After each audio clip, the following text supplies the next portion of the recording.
Bonjour, je suis Hermione Yenokume Huiban, épouse Gidibi. Je viens du Bénin et je suis née dans un petit village du Bénin qu'on appelle Kovey, d'une famille de 8 enfants. Mon père, il est monogame. Ma mère, d'ailleurs, aussi, n'a jamais connu un autre mariage avant celui de mon père. Je suis la Benjamine de cette famille qui ne connaissait pas le Seigneur. Mais un jour, le Seigneur a rencontré ma mère, cette femme courageuse, battante, cette femme de foi, cette femme qui croyait réellement en Dieu. Et va commencer une histoire pour elle. Elle devait maintenant partager cette foi avec toute sa famille, partager cette foi avec ses enfants principalement. Elle s'est battue. Un jour, ma mère m'a parlé du Seigneur Jésus-Christ, puisqu'elle allait déjà à l'église, elle a donné sa vie. Et je l'ai suivie. J'ai donné aussi ma vie au Seigneur, mais c'est un peu sans conviction. Parce qu'il y a beaucoup de gens qui prétendent donner leur vie au Seigneur, mais n'ont pas la conviction qu'ils doivent faire une expérience personnelle avec lui. Et j'ai passé des années dans la foi sans conviction jusqu'au jour où le Seigneur m'a réellement rencontrée. Il m'a rencontrée dans une réunion dans laquelle je suis partie. Et c'était comme si l'orateur me connaissait personnellement. Il parlait. Mais avant, le diable, c'est quelqu'un qui nous ment souvent. J'avais ce caractère de femme dur, ce caractère d'homme, ce caractère d'un peu de rébellion en moi, ne croyant en rien, s'opposant à tout, partout où je passe. Ainsi, dans ce mensonge, je pensais que j'étais la meilleure personne. Dans ce caractère, je me battais tout seul, sans amour, sans foi, sans savoir où j'allais réellement. Et autour de moi, tout était bouleversé. Et quand j'ai rencontré le Seigneur Jésus-Christ, réellement, dans cette réunion, cette personne disait que derrière les apparences que nous pouvons présenter, nous avons un manque d'amour profond en nous. Nous avons besoin que quelqu'un nous aime. Nous avons besoin que quelqu'un nous couvre. Nous avons besoin que quelqu'un nous tienne par la main et nous dise qui nous sommes réellement, afin qu'une nouvelle vie commence pour nous. À la fin de cette réunion, j'ai demandé à ce serviteur de Dieu, mais pourquoi parles-tu comme ça? Alors, je lui ai posé tellement de questions qu'on pouvait poser quand on est dans mon état. Il m'a invité alors à sa réunion du dimanche. Et quand je suis rentrée dans cette réunion, le dimanche qui a suivi, pendant le temps de l'adoration, j'ai senti qu'il y avait une puissance en moi qui était tombée. Cette personnalité que je me suis forgée moi-même, cette personnalité que j'essayais de montrer pour cacher qui j'étais réellement, avait commencé à tomber par un sentiment de faiblesse. Je me sentais tellement vide, comme s'il n'y avait vraiment plus rien en moi. J'étais tellement vide à telle enseigne que des larmes ont commencé à couler de mon visage. Et pendant ce temps, j'ai dit, Seigneur, puisque je ne savais réellement pas prier, je dis, Seigneur, est-ce que tu existes réellement? Je sens à quel point je suis vide, je sens à quel point j'ai besoin de quelqu'un. Mais aujourd'hui, je suis convaincue, je ne sais pas, c'est tellement par ton esprit ou par quoi d'autre. Je suis convaincue que je suis à la bonne place avec la bonne personne. Et pendant que je faisais cette prière, je sentais comme une main me toucher. Je sentais comme quelqu'un mettre ses mains sur mon épaule pour me dire « Je suis là pour t'aider. Je suis là pour t'accompagner. Je suis là pour te restaurer. Je suis là pour qu'une nouvelle vie commence pour toi. » Alors, à la fin de cette réunion, j'étais tellement faible parce que tout était tombé en moi. J'étais réellement une nouvelle personne. Je me demandais, mais est-ce que j'existe encore? Ma vie a-t-elle encore un sens?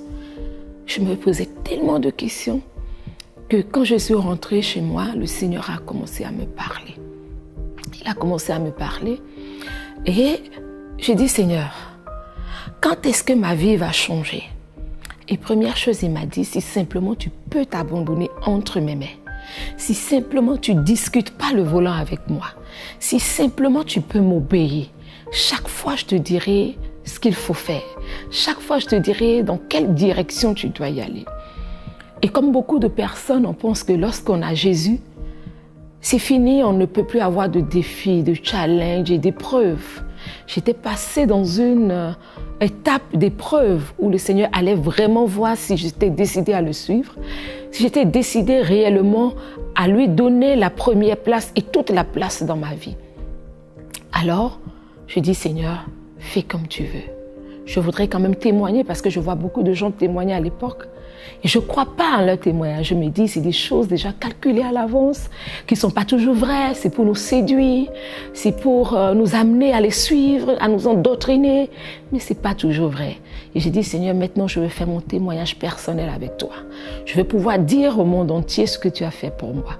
Pourquoi ma vie a-t-elle changé? Ainsi, pendant que je travaillais dans l'administration publique de mon pays, j'étais partie pour démissionner. Et pendant ce temps, c'était un temps dur pour moi. Le Seigneur m'a orientée.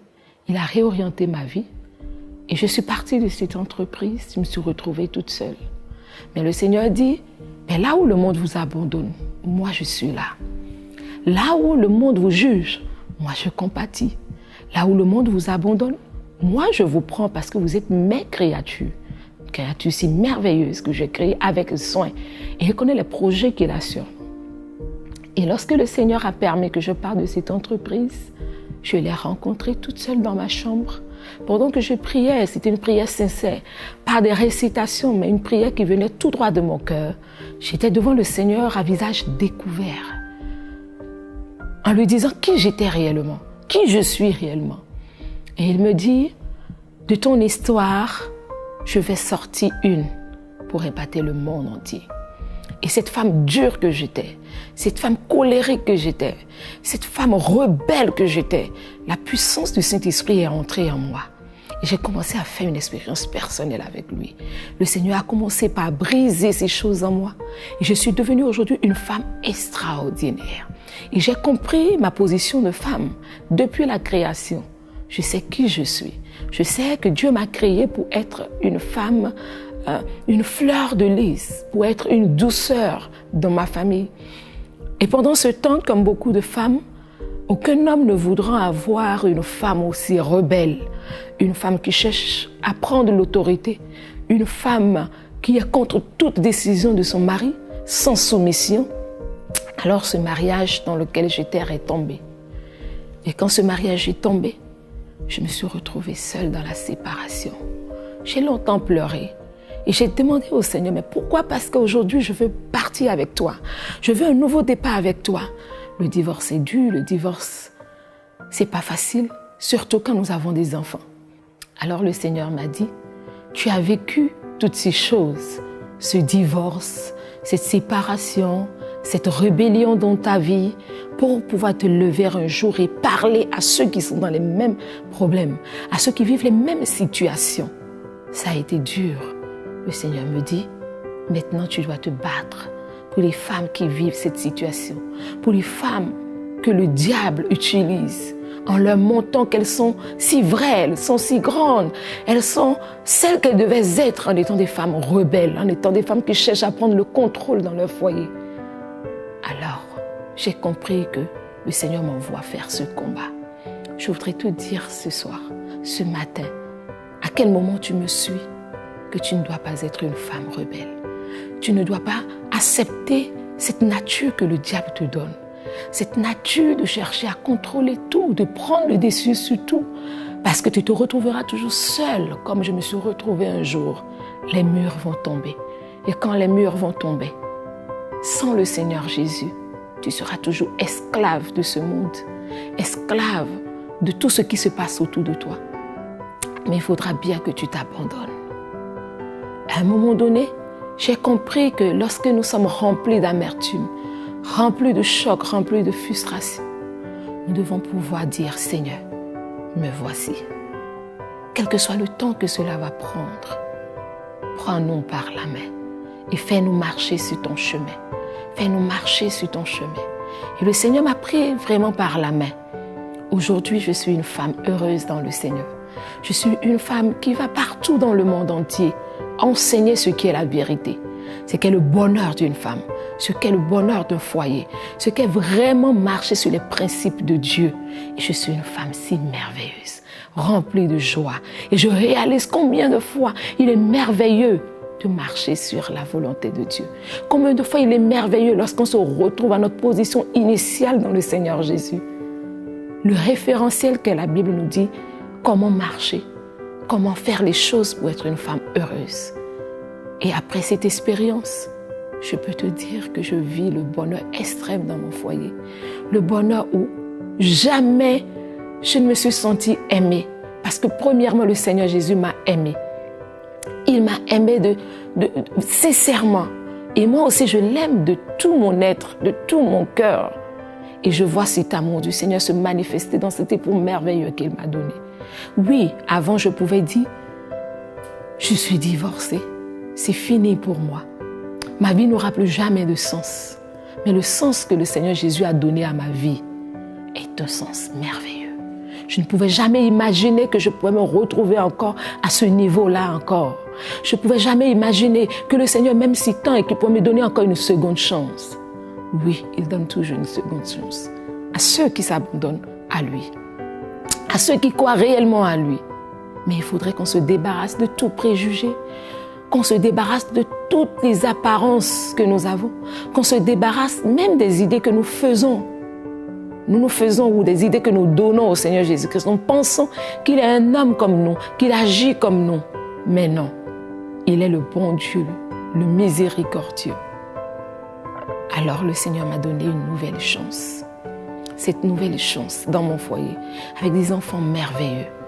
Oui, si toi aussi tu es prêt, que tu sois un homme, que tu sois une femme, que tu vis cette douleur-là au fond de toi, cette douleur du divorce, de la séparation, de la haine, du manque d'amour, de la frustration, du ressentiment, parce que le ressentiment vient lorsque nous vivons certaines choses. Oui, je te dis qu'il y a quelqu'un, et cette personne-là, il s'appelle Jésus, Jésus de Nazareth. Il compatit à tout. Lui ne juge pas, parce qu'il sait que nous venons de loin de nos erreurs. Mais lui, il est toujours prêt. Si simplement nous aussi nous sommes prêts. Alors, si tu es prêt aussi à donner ta vie au Seigneur Jésus, pour voir ta vie restaurée, pour voir un réel changement dans ta vie, tu vas simplement faire cette prière avec moi. Tu vas l'appeler dans ta vie, où que tu sois maintenant. Concentre-toi et dis avec moi, Seigneur Jésus, j'ai erré dans ma vie sans toi. Ma vie n'avait plus de sens sans toi. Et je cherchais sans trouver ce que je désire, la paix du cœur que je désire.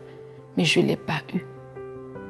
Mais je viens d'apprendre au travers de ce témoignage que tu es là, que tu me tends la main.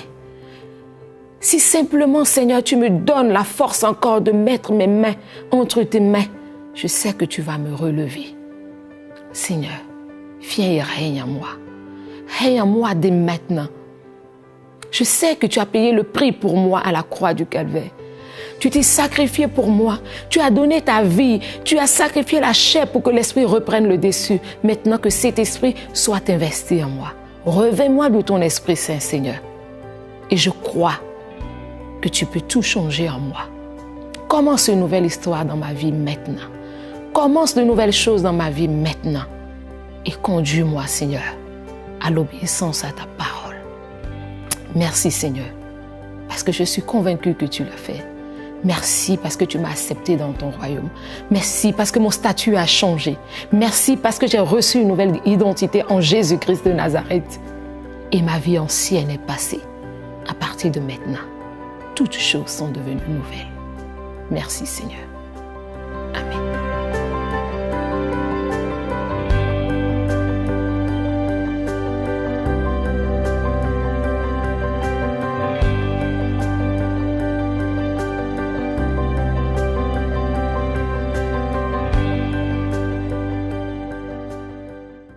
Cette émission est rendue possible grâce au précieux soutien des partenaires d'Enseigne-moi Canal International. Retrouvez tous nos programmes sur emcitv.com.